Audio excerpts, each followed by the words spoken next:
Hey guys, Nicole Blosnitz here with Christmas story number 8. Um, so this story is going to take place after I left that juvenile home. Like I said, in between I was in many different places before I went to these Christmases that I had. So these are like the in between before Christmases. Like I was in a lot of places before I went to these others.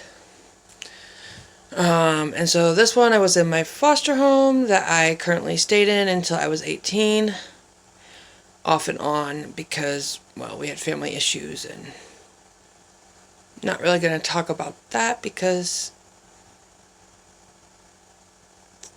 just not really going to talk about that part. Maybe. Yeah. So,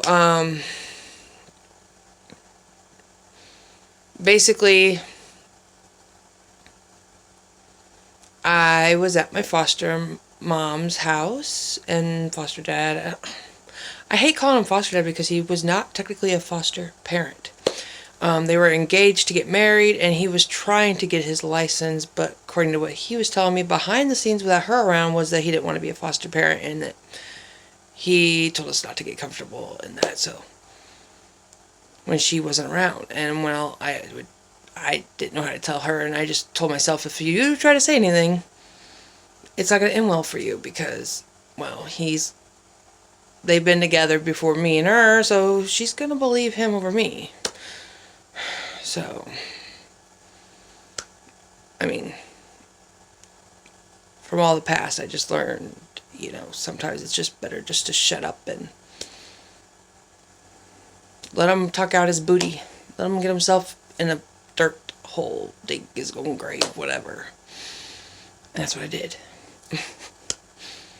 But anyways, I got there, and like I said, I had my Christmas with them then, and I was there for a while. And it was getting close for us to have... Yeah, that's right, because it was Christmas, and then we had my other foster sister that came in, which I still currently talk to her. Sometimes, when I can.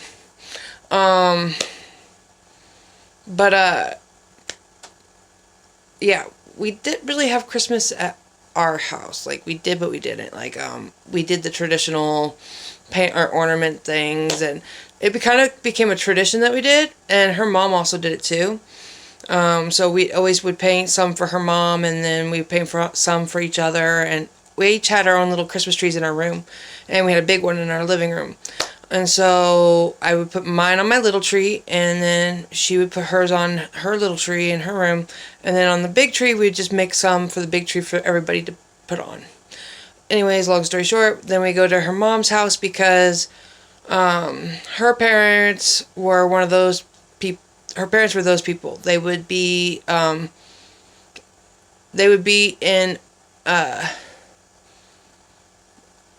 well, it wasn't Iowa. They'd be in Minnesota for summer and spring. And then when it was like winter basically, they would be up here till about winter. Like the first snowfall would almost hit. Basically right after Thanksgiving, they would leave and go to Florida. And then they wouldn't come back until spring. So that's how they did it. They would stay in that all the way up till Thanksgiving, and then we'd have Thanksgiving with them. And that, which, like I said, this is kind of awkward how they did it, because like the time that we had Christmas, that we would do Christmas, we would celebrate Christmas and Thanksgiving at their house with them. Which is great, because my first Christmas with them, I mean, I know it's not supposed to be about all the presents, but as a foster kid, and you hadn't seen a real Christmas since, well, for my case, since my mom went to a secondhand store and bought all used toys. And then you see these people that don't even know you, and they went and got you a tree full of presents that are with your name all on them, and they're all for you. Because after they were handing them to me, I'm like, oh my gosh, I was like, that's 35 presents. I was like, that's a lot of presents. And then, like, a lot of them were handmade, and I appreciated that. I loved handmade gifts back then. My foster mom, grandma, would always make me Christmas ornaments for my tree because my foster mom told her that we got a tree in our room. We each got a pre-lighted tree in our room, and it was about like that, and it would stand on its own stand. I even had like a little tiny star that would go on it. And I would put little presents underneath my tree until Christmas, and then I would put them under the big tree. And that, if we did that, but we didn't really do like presents in our home. It was more so we did like ornaments, and then we would hand paint them and then gift those to each other. And then at my foster grandma and grandpa's house, we'd actually have presents and a meal, and we'd even stay the night. That was fun because I didn't know where I was going to stay. Because I didn't know how big their house really was until they're like, oh, you're going to go sleep downstairs in the basement on the hideaway bed thing that we have. And I'm like, oh, hideaway bed. Those aren't very comfortable. But I was like, dang. Because as soon as the grandma pulled out that hideaway bed, I was like, these are the fancy new ones. So I was like, when you said hideaway bed, I was thinking from when I was a kid. And I just remember those things were springy and uncomfortable, and they could break your back. And this one was nice, fluffy, airy. Had nice, beautiful powder puff pillows that went with it. So yeah, that was great. And then we'd wake up the next morning, and then we'd have breakfast, and then we'd say our goodbyes, and we'd get back in our cars and drive that drive all the way back to Iowa. And then Grandma and Grandpa were off to the airport to go to Florida. And yeah, that's basically was the holidays. We had our real big tradition holidays was always up in Minnesota with my grandma and grandpa. And I call them grandma and grandpa because to me they were grandma and grandpa. I never called them foster grandma and grandpa. I try to put that out there because people ask me, well, are they your biological? Are they not? I'm like, well, technically we're not blood. But we could have been. I mean, I love them to pieces. I mean, they get my quirky humor, or maybe they just did it because they didn't want to make me feel awkward. They just made me feel like family. Like, they didn't make me feel like out of place, out of order, whatever. They just made me feel like I was at home and I was invited and I was welcomed. And I just loved them. They were the best. And I got to meet my foster aunt. I don't really know her too much. We didn't really get to, like, I would talk to her, but, like, we weren't close. Not like me and my grandparents were. We were, like, I was really close to them. And, like, like I said, I don't really call them foster grandma and grandpa, but for you guys, I'm trying to call them that because then you guys would understand that these aren't my real grandparents by blood, but to me, they were grandma and grandpa, so I'm just going to call them grandma and grandpa. Grandpa and grandma used to get me, like, art kits and all these fancy art kits when they found out that I was really into art. And for my birthday, I just remembered they asked my foster mom. I didn't even call her my foster mom. I called her mom. And I don't even feel right calling her foster mom because she was my mom. And so, like, I would say, oh, Mom, I want a shark book. I want a shark, like, like the ones where you blah, blah, blah. Because I was into sharks, learning about sharks at that age. I don't know why. They were fascinating to me. I think it might have been the Jaws movies for watching them as a kid. And so, yeah, I was into that. And then I was really into art. And so they got me this really big art kit, and then all of a sudden I started getting all these more art kits and all these different, like, pastels and the board and the drawing stuff and the paints and the pastels. And I was just like, oh, this is great. And then finally I made my own little studio down in my room, and I had my own little art area, and it was just perfect. And I was drawing art, making art, and I just love them. They always were so good to me, and every Christmas I have, they're in that memory growing up from when I was like, with them, I was 15 and a half when I went to them. And I was with them until I was 18.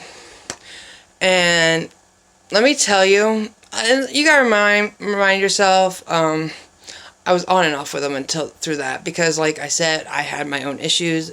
We had issues. I'm not gonna lie. I was a handful still, but they never gave up on me, and they just were my family. And they would even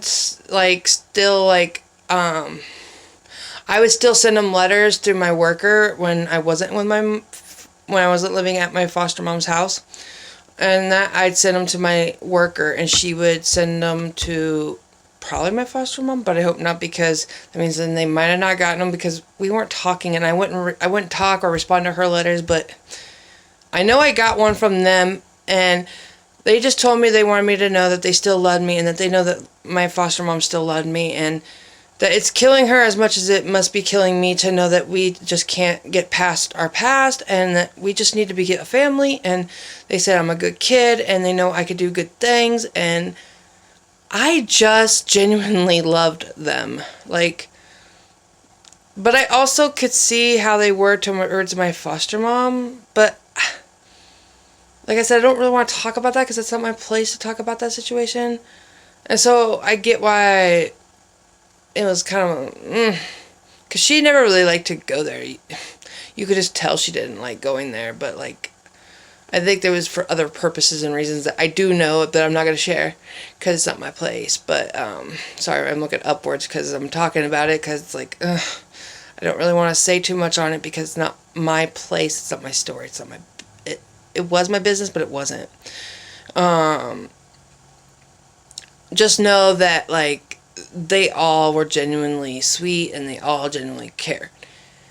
So, I mean, yeah. My foster dad I'm not so sure about, but the rest of them I know for sure.